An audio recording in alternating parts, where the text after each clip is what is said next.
Hi, I'm Wyanita Chartrand, Early Learning Facilitator for Manitoba First Nation Education Resource Center.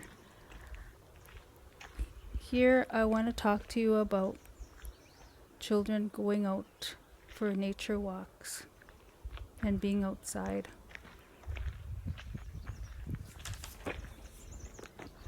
While walking, children can climb up hills using their large motor skills, and they can use their fine motor skills to touch and feel the grass on their hands and feet.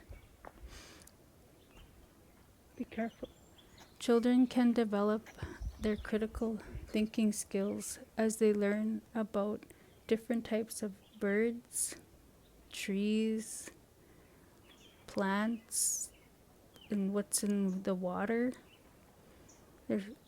or just about the changes in the seasons, like the trees turning green in the spring and summer.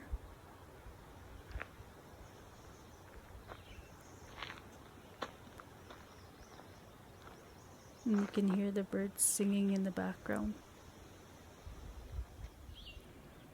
Or just learning about why that tree is bent over, describing that, what happened, why it happened.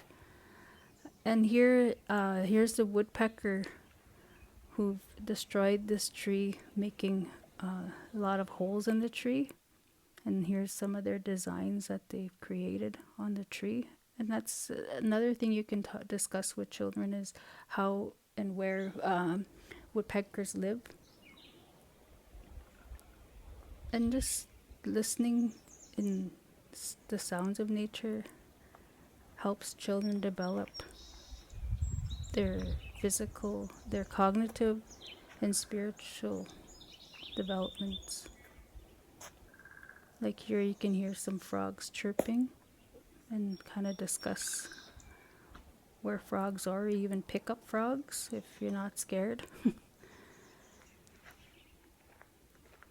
But that's all I wanted to talk to you about today. Take your children out, let them play and explore outside. It's so crucial for their developments. I hope you enjoyed my video. Thank you.